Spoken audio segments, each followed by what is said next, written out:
Hi friends, welcome back to Ambika GK story. ಮನೆಯಲ್ಲಿ ಮೊದಲೇ ಬಡತನ, 26 ವರ್ಷವಾದರೂ ತೀರದ ಹಸಿವು. ಇತ್ತೀಚೆಗೆ ಕೈ ಕೆಲಸ ಮಾಡಿಕೊಂಡು ಸಮಾಧಾನವಿಲ್ಲ. ಈಗಿರುವಾಗ ಮದುವೆ ಏನೋ ಆಯಿತು. ಆದರೆ ಗಂಡನಿಗೆ ಮೊದಲ ದಿನವೇ ಪ್ರಜ್ಞೆ ತಪ್ಪಿತ್ತು. ಆಗ ನನ್ನ ಸಹಾಯಕ್ಕೆ ಬಂದವನೇ. ಅವನು ನನ್ನೆಲ್ಲ ಹಸಿವು ಒಂದೇ ದಿನಕ್ಕೆ ನೀಗಿಹೋಯ್ತು. ಕತೆ ತುಂಬಾ ಇಂಟರೆಸ್ಟಿಂಗ್ ಆಗಿದೆ. ಕೊನೆವರೆಗೂ ಕೇಳಿ.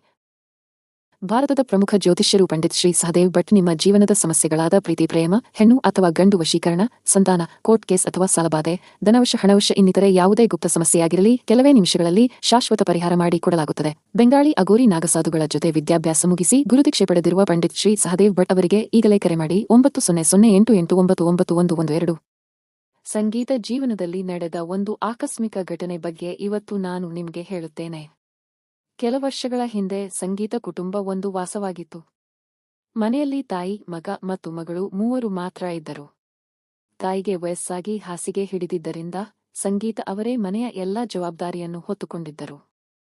ಇನ್ನು ಮಗ ಹೊಲದಲ್ಲಿ ಕೂಲಿ ಕೆಲಸಕ್ಕೆ ಹೋಗುತ್ತಿದ್ದ. ಇವರ ಕುಟುಂಬದದು ಹೀಗೋ ನಡೆಯುತ್ತಿತ್ತು. ಆರ್ಥಿಕವಾಗಿ ಹಿಂದುಳಿದ ಕಾರಣ ಸಂಗೀತೆಗೆ ಇನ್ನೂ ಕಂಕಣ ಭಾಗ್ಯ ಕೂಡಿ ಬಂದಿರಲಿಲ್ಲ. ಆದರೆ ಊರಿನಲ್ಲಿದ್ದ ಸುಮೈಗೆ ಇವರ ಮೇಲೆ ಕಣ್ಣಿಟ್ಟಿದ್ದ. ಅವನು ಇವರ ಮನೆ ಎದುರಿಗೆ ಇದ್ದ, ಅಲ್ಲದೆ ಅವರ ಹೊಲದಲ್ಲಿಯೇ ತಮ್ಮ ಕೆಲಸ ಮಾಡುತ್ತಿದ್ದ. ಇವರು ಮನೆ ಮುಂದೆ ಅಂಗಳದಲ್ಲಿ ಬಟ್ಟೆ ತೊಳೆಯುವಾಗ, ಕಸಗುಡಿಸುವಾಗ, ಮಾಳಿಗೆ ಮೇಲೆ ಹತ್ತಿ ಫೋನ್ನಲ್ಲಿ ಮಾತನಾಡುವವರ ರೀತಿ ನಾಟಕವಾಡುತ್ತಾ ಆ ಸೌಂದರ್ಯವನ್ನು ಕದ್ದು ನೋಡುತ್ತಿದ್ದ. ಇದು ಇವರಿಗೂ ಗೊತ್ತಿದ್ದರೂ ಸಹಿತ ಏನು ಮಾಡಲಾಗದ ಸ್ಥಿತಿಯಲ್ಲಿದ್ದರು.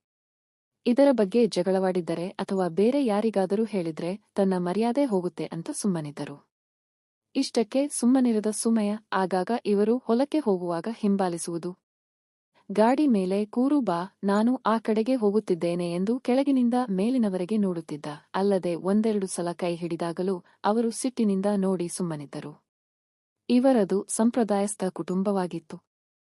ಮನೆಯಲ್ಲಿ ಎಲ್ಲವೂ ಸಂಪ್ರದಾಯಬದ್ಧವಾಗಿಯೇ ನಡೆಯುತ್ತಿದ್ದರಿಂದ ಹುಟ್ಟಿನಿಂದಲೇ ಮನೆಯಲ್ಲಿ ಆಚಾರ ವಿಚಾರವನ್ನು ಪಾಲಿಸುತ್ತಿದ್ದರು. ಇನ್ನು ವಯಸ್ಸು 26 ಆಗಿದ್ದರೂ ಸಹಿತ ಇವರಿಗೆ ಕಲ್ಯಾಣ ಭಾಗ್ಯ ಕೂಡಿ ಬಂದಿರಲಿಲ್ಲ. ಇದು ಮನೆಯವರನ್ನು ಚಿಂತೆಗೀಡು ಮಾಡಿತ್ತು. ಯಾರೇ ಸಿಕ್ಕರೂ ಸಹಿತ ಇವರ ಕಲ್ಯಾಣ ಮಾಡಬೇಕೆಂದು ತಾಯಿ ಮತ್ತು ಮಗ ಸಂಕಲ್ಪ ತೊಟ್ಟಿದ್ದರು. ಇವರು ಕೂಡ ಅಷ್ಟೇ. ತನಗೂ ವಯಸ್ಸಾಗುತ್ತಾ ಬಂತು. ಇಷ್ಟು ದಿನ ಕೈಬಳಸಿದ್ದು ಸಾಕು, ಇನ್ನು ಮುಂದೆಯಾದರೂ ಕೂಡ ನನಗೂ ಒಂದು ಆಸರೆ ಸಿಗಲಿ ಅಂತ ಇದ್ದರು. ಉಳಿದಂತೆ ಅವರಿಗೂ ಎಲ್ಲರಿಗೂ ಇರುವಂತೆ ಆಸೆಗಳು, ಕನಸುಗಳು ಇದ್ದವು. ಆಗಾಗ ಕೆಲಸವನ್ನು ಮಾಡುತ್ತಿದ್ದರು. ಅವರು ಬುದ್ಧಿ ಬಂದಾಗಿನಿಂದ ಯಾವುದೇ ಅಂಶಕ್ಕೆ ಒಳಗಾಗದೆ, ಯಾರ ಬಲೆಯಲ್ಲಿಯೂ ಬೀಳದೆ ತಮ್ಮ ಪವಿತ್ರತೆಯನ್ನು ಕಾಪಾಡಿಕೊಂಡಿದ್ದರು. ಆದರೆ ವಯೋಸಹಜ ಭಾವನೆಗಳು, ವಿಚಾರಗಳು ಅವರನ್ನು ಕಾಡುತ್ತಲೇ ಇರುತ್ತಿದ್ದವು. ಸಹಿತ ತನ್ನಷ್ಟಕ್ಕೆ ಸಮಾಧಾನ ಮಾಡಿಕೊಂಡು ಮನದ ಜ್ವಾಲೆಯನ್ನು ಮನೆಯಲ್ಲಿಯೇ ಆರಿಸಿಕೊಳ್ಳುತ್ತಿದ್ದರು.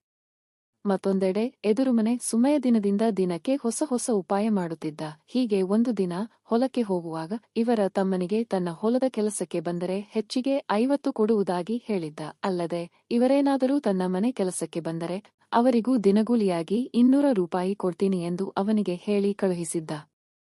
ಇದರ ಫಲವಾಗಿ ಅವನು ಮನೆಗೆ ಬಂದು ಇವರಿಗೆ ಹೇಳಿದಾಗ ಇವರು ಇದೆಲ್ಲ ಬೇಡ ಎಂದು ಕಡ್ಡಿ ಮುರಿದಂತೆ ಹೇಳಿದರು.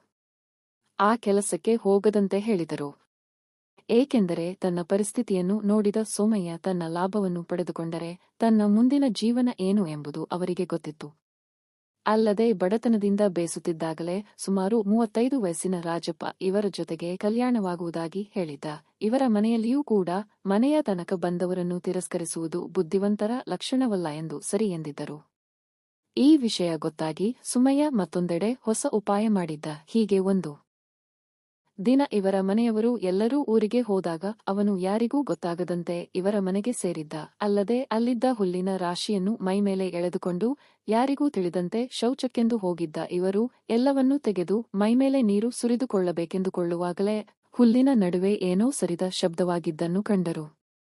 ಕೂಡಲೇ ಅವರು ಹುಲ್ಲು ಸರಿಸಿ ನೋಡಿದಾಗ ಸೋಮಯ್ಯ ಇದ್ದಿದ್ದನ್ನು ಕಂಡು ಇನ್ನೇನು ಜೋರುಗಾಗಿ ಕೂಗಬೇಕು ಅನ್ನೋ ಉದ್ವೇಗದಿಂದ ಪಾತ್ಕಾರಕ್ಕೆ ಬಂದು ಬಾಯಿ ಮುಚ್ಚಿ ಇತ್ತು.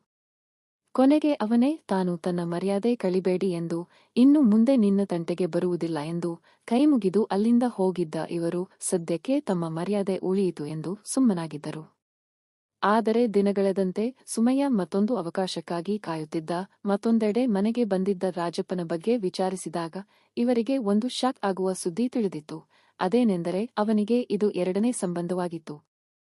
ಹೀಗಾಗಿ ಮನೆಯವರು ಸ್ವಲ್ಪ ಚಿಂತೆಗೆ ಒಳಗಾದಾಗ ಕೊನೆಗೆ ಪಾಲಿಗೆ ಬಂದಿದ್ದೆ ಪಂಚಾಮೃತ ಎಂದು ಇವರಿಂದ ಒಪ್ಪಿಗೆ ಸೂಚಿಸಿದರು. ಇನ್ನು ಎಲ್ಲಾ ಶುಭಕಾರ್ಯಗಳು ಸುಸೂತ್ರವಾಗಿ ನಡೆಯುತ್ತಿದ್ದ ನಂತರ ಇವರಿಗೆ ತುಂಬಾ ಖುಷಿಯಾಗಿತ್ತು. ರಾಜಪ್ಪನ ಮನೆಯಲ್ಲಿ ಮೊದಲ ಬಾರಿಗೆ ನಡೆಯುವ ಆ ಕೆಲಸದ ಅವಶ್ಯಕತೆಯನ್ನು ಮಾಡಲಾಗಿತ್ತು. ಏಕೆಂದರೆ 26 ವರ್ಷಗಳ ನಂತರ ತನ್ನ ಜ್ವಾಲೆ ಇಂದು ಆರಲಿದೆ ಎಂದು ತಿಳಿದು ಇವರು ಸಂತೋಷಪಟ್ಟಿದ್ದರು. ಅವನು ಕೂಡ 6 ವರ್ಷಗಳ ನಂತರ ಮತ್ತೊಮ್ಮೆ ಚಾನ್ಸ್ ಸಿಕ್ಕಿತ್ತು ಎಂದು ಸಂತೋಷವಾಗಿದ್ದ. ಇನ್ನು ಒಳಗೆ ಬಂದ ಮೇಲೆ ಇಬ್ಬರೂ ತುಸು ಹೊತ್ತು ಮಾತನಾಡಲು ಕುಳಿತಾಗ ಅವನು ತನ್ನ ಹಿಂದಿನ ಜೀವನದಲ್ಲಿ ನಡೆದ ಎಲ್ಲಾ ಘಟನೆಗಳನ್ನು ತಿಳಿಸಿ ಬೇಜಾರಾದಾಗ ಇವರೇ ಅವನಿಗೆ ಸಮಾಧಾನ ಮಾಡಿದರು. ಹೀಗೆ ಸಮಾಧಾನ ಮಾಡುವಾಗಲೇ ರಾಜಪ್ಪ ಮತ್ತು ಇವರಿಗೆ ಏನೋ ಒಂಟರೇನಾದಂತೆ ಅವನು ಶುರು ಮಾಡಬೇಕು ಎನ್ನುವಷ್ಟರಲ್ಲಿಯೇ ಕುಳಿತಲ್ಲಿಯೇ ತಲೆ ತಿರುಗಿಸಿ ಉದ್ದಿನ ಕಡ್ಡಿಯ ಮೇಲೆ ಬಿದ್ದ ಪರಿಣಾಮ ಅದು ಕಣ್ಣೊಳಗೆ ಹೋಗಿತ್ತು. ಅವನಿಗೆ ಕೂಡಲೇ ಆಸ್ಪತ್ರೆಗೆ ಸೇರಿಸಿ ಚಿಕಿತ್ಸೆ ನೀಡಿದರು. ಆದರೆ ಈ ದುರ್ಘಟನೆ ನಡೆದು ಅವರಿಬ್ಬರ ಜೀವನ ಹಾಳಾಗಿತ್ತು. ಅವನು ಬದುಕುಳಿದ್ರೂ ಶರೀರದ ಕಣ್ಣು ಹೋಗಿತ್ತು. ಇದರಿಂದ ಇವರ ಮನಸ್ಸಿಗೆ ದೊಡ್ಡ ಆಘಾತವಾಗಿದ್ದರು. ಮೊದಲ ದಿನವೇ ಹೀಗಾಗಿಲ್ಲ, ತನ್ನ ಇಷ್ಟಾರ್ಥ ಈಡೇರುವುದೋ ಇಲ್ಲವೋ ಎಂದು ಚಿಂತೆ ಮಾಡತೊಡಗಿದರು. ಕೊನೆಗೆ ಆತನನ್ನು ಮನೆಗೆ ಕರೆದುಕೊಂಡು ಬಂದಾಗ ಇವರೇ ಇವನನ್ನು ಕಾಳಜಿ ಮಾಡಿದರು. ಮೊದಲೇ ಅನಾಥನಾಗಿದ್ದ ರಾಜಪ್ಪನಿಗೆ ಇವರೇ ಬಾಳಿನ ದೀಪವಾಗಿದ್ದರು. ಅಲ್ಲದೆ ಇತ್ತ ಇವರು ಕೂಡ ತಮ್ಮ ಹೆಣೆಬರಹವೇ ಸರಿಯಲ್ಲ ಎಂದು ಕೆಲವೊಮ್ಮೆ ಎನ್ನುತ್ತಿದ್ದರು. ಅಲ್ಲದೆ ಹೊಟ್ಟೆ ಹಸಿವನ್ನು ಹೇಗಾದರೂ ನೀಗಿಸಿಕೊಳ್ಳಬಹುದು, ಆದರೆ ಅವರಿಗೆ ಆ ಹಸಿವನ್ನು ನೀಗಿಸಿಕೊಳ್ಳಲು ಆಗಿದ್ದಿಲ್ಲ. ಏಕೆಂದರೆ ಅದು ಮನೆಯಲ್ಲಿ ಇಷ್ಟೆಲ್ಲ ಇದ್ದಾಗಲೇ ಇದು ಯಾಕೆ ಎಂದು ಸುಮ್ಮನಿದ್ದರು. ಆದರೆ ಮನೆಯಲ್ಲಿ ಮನ ಬಂದು ದೇವರು ಕೊಟ್ಟ ಕೈಯಿಂದ ಮನಸ್ಸಿಗೆ ಬಂದಷ್ಟು ಹಸಿವನ್ನು ಕೈಕೆಲಸ ಮಾಡಿ ಹಸಿವನ್ನು ನೀಗಿಸಿಕೊಳ್ಳುತ್ತಿದ್ದರು. ಇಷ್ಟಾದರೂ ಸುಮ್ಮನಾದರೂ ಒಮ್ಮೆಲೆ ವಾಂತಿಯಾದರೂ ಸಹಿತ ಬಿಡದೆ ಕೈಕೆಲಸ ಮಾಡುತ್ತಿದ್ದರು. ಕೊನೆಗೆ ಸುಸ್ತಾದ ಮೇಲೆಯೇ ಸ್ವಲ್ಪ ರೆಸ್ಟ್ ತಗೊಂಡು ಮತ್ತು ಮನೆಯ ಕೆಲಸ ಮಾಡುತ್ತಿದ್ದರು.